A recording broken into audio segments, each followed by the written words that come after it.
Doctor Ambedkar से इतने मोहब्बत है मुझे, उस आदमी की एक लाइन ने मेरी पूरी जिंदगी बदल। डॉक्टर अंबेडकर की जब जयंती मनाई जाती है तो मेरे हिसाब से कैसे मनाई जानी चाहिए? हर घर में एक किताब बांटना चाहिए, हर आदमी को अपने इलाके उस पर लिखना चाहिए भगवान। हर झोपड़पट्टी के जो इलाके, हर घर में एक किताब, ये बाबा साहब का संदेश, झोपड़पट्टी से निकलना है तो इसको गले लगाना है। यही तो वो चाहते थे, लेकिन इस देश को कैसे ये बात बताई जाए? पता ही नहीं। आज का नहीं पता तो एडविना माउंटबेटन वाली तो पढ़ोगे तभी तो समझोगे।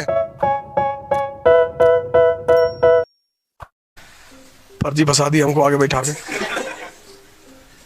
अगले सेमिनार से पीछे बैठा करेगा। पॉलिटिक्स नहीं पढ़ेगा, झूठ मत बोलना। कौन कौन दिल्ली से कोचिंग करके आया है?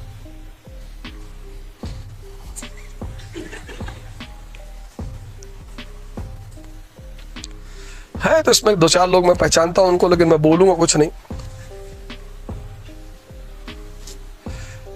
अरे लड़कियां, तुम तो हिम्मत करो कम से कम।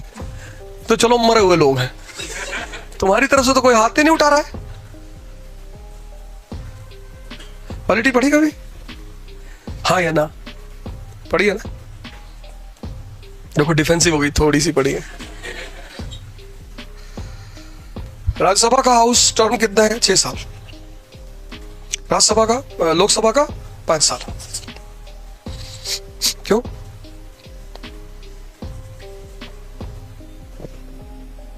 कितना सिंपल सा सवाल है।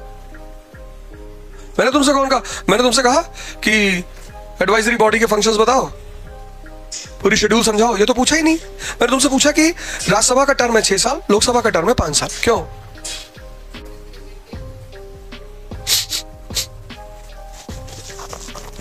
देखो कितना सिंपल सा सवाल है।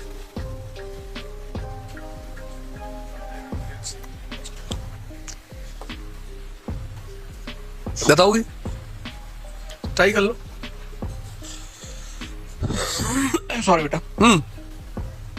अरे जान रहे हो, बता ही दो।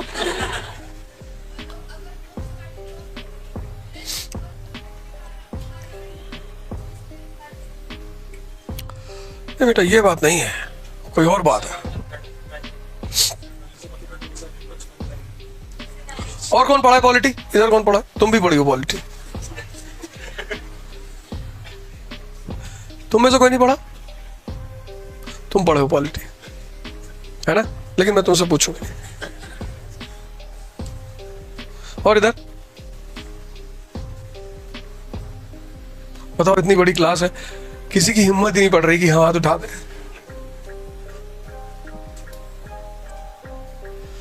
मतलब हमें नहीं आता था तो भी हम हाथ उठा देते थे। कई बार तो टीचर बोलता था कि बहुत बोलते हो तुम। हमने खुद ही पूछे हो। अब गलत सही आता होता तो क्लास में थोड़ी बैठते, नहीं आ रहा तभी तो बैठे हैं।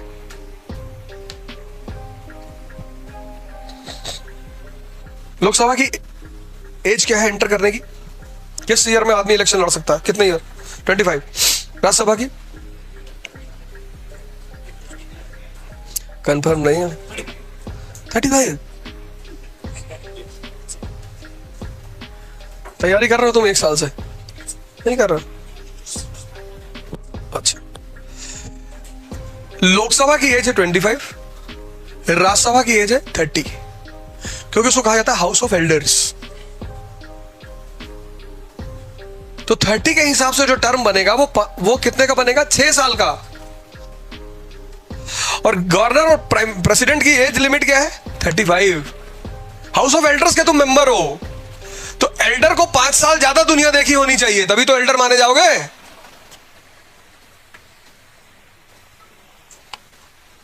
क्यों दिया फंडामेंटल राइट? आज बताने जा रहा हूं fundamental right, right to equality. बताओ 14, 15, 16, 17, 18। अब इसको कैसे याद रखना है, कैसे पढ़ना है, कैसे उस समझ का विकास करना है।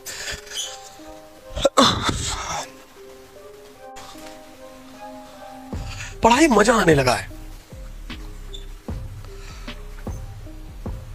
डॉक्टर अंबेडकर से इतने मोहब्बत है मुझे, उस आदमी की एक लाइन ने मेरी पूरी जिंदगी बदल दी।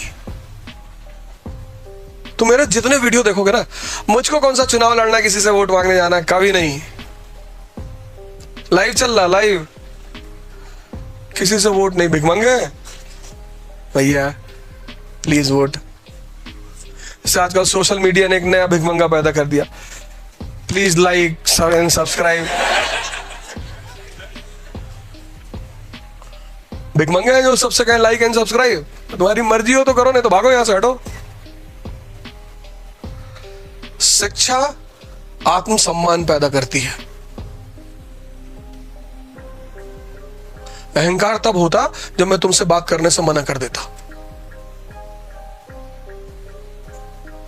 और आत्मसम्मान जीवन की सबसे इंपॉर्टेंट चीज है। उसकी ब्रेक 5 मिनट पहले मारनी पड़ती है, तब वो 5 मिनट बाद लगती है। और अगर तुम एट रैंडम लगाना चाहो तो लगेगी ही नहीं। इस शहर में ट्रैक्टर लेके चलना बहुत खतरनाक है, क्योंकि 5 मिनट पहले तुम्हें सामने स्कूटर आते दिखाई पड़ रहा है, तुम्हें पता 5 मिनट बाद ही तुम्हारे सामने खड़ा होगा, तो 5 मिनट पहले ही खड़े हो जाओ ब्रेक पे। तो जब वो तुम्हारे सामने पहुंच जाएगा 5 मिनट बाद, तब ब्रेक लगेगी। अगर तुमने उसके करीब आकर ब्रेक मारी तो गई ऊपर से। लेकिन Skoda super artificial intelligence, back gear पे डाल दो, खुद ही हैंडल घूमती है, रिवर्स ही नहीं करना।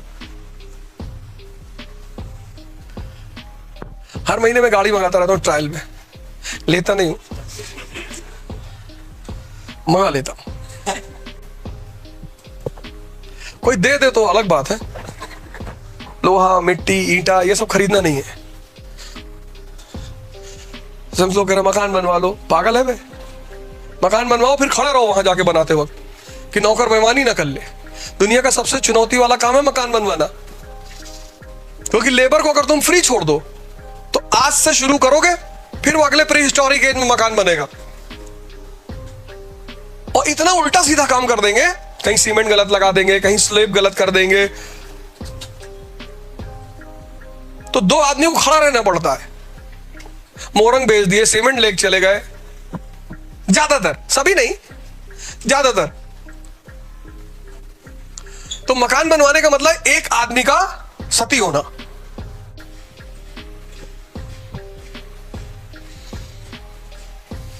सबसे पहली मिस्टेक जो सारे आमतौर पे लड़के करते हैं वो ये कि हमको तैयारी करना है। नहीं, पहले पढ़ो, पहले इन सब चीजों को पढ़ो। इकोनॉमी, मॉडर्न इकोनॉमी की जान क्या है? जान खत्म, इकोनॉमी खत्म।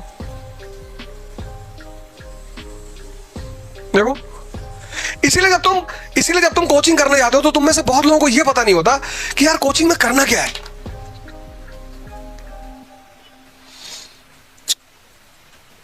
पहले स्टेप में क्या करना है, दूसरे स्टेप में क्या करना है, तीसरे स्टेप में क्या करना है, पता ही नहीं। तो जब पता ही नहीं, जिस आदमी को कुछ पता ही नहीं, तो मेहनत बहुत करेगा, रिजल्ट नहीं आएगा।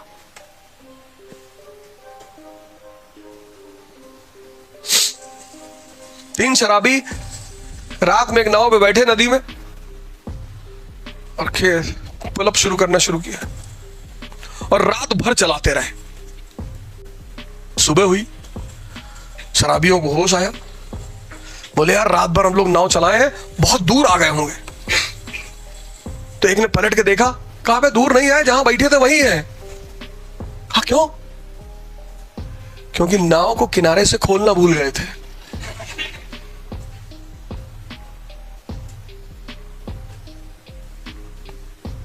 पहले पढ़ो, पहले इन सारे सब्जेक्ट्सों को पढ़ो। कहां से? एनसीईआरटी से।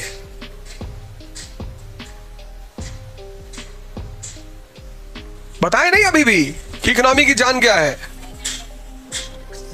मॉडर्न इकोनॉमी की जान क्या है। उसके बिना तो संभव ही नहीं मॉडर्न इकोनॉमी। बताओ,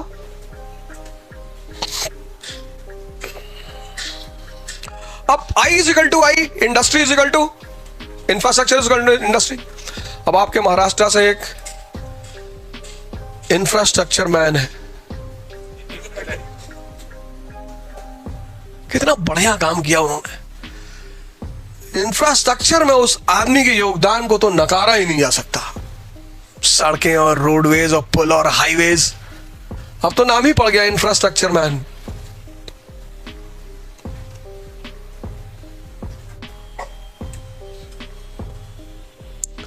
कभी पढ़ो दोनों को। 1757 से 1947 का इकोनॉमी पढ़ो, इंडस्ट्री, इंफ्रास्ट्रक्चर, दोनों को पढ़ो, दोनों का चार्ट बनाओ, फिर देखो कि नेहरू की क्या चैलेंजेस रही होंगी। लेकिन इस देश को कैसे ये बात बताई जाए, पता ही नहीं। आज का नहीं पता तो फिर नेहरू की कौन सी बात बताई जाएगी?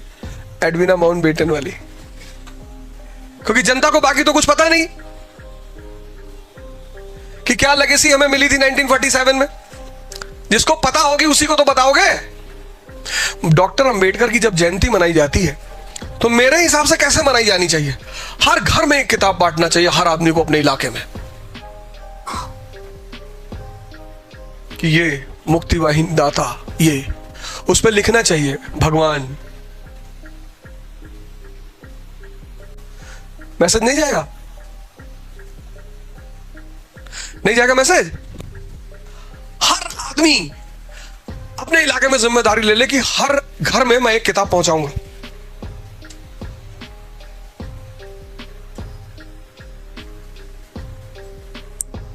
कितना बढ़िया जन्मदिन बनेगा, कितना बढ़िया मैसेज जाएगा। हर झोपड़पट्टी के जो इलाके, हर घर में एक किताब कि ये बाबा साहब का संदेश, झोपड़पट्टी से निकलना है तो इसको गले लगाना है। यही तो वो चाहते थे, यही तो उनका मानना था ना। तो पढ़ोगे तभी तो समझोगे इकॉनमी। देखो अभी तुम्हारी पढ़ाई ही कमजोर है, जाओ दिल्ली चले आओ, फिर आओगे 2 साल बाद नाचते गाते, क्योंकि तुम्हें पता ही नहीं इकोनॉमी क्यों पढ़नी, ज्योग्राफी क्यों पढ़नी, हिस्ट्री क्यों पढ़नी, पॉलिटी, किसी देश का शासन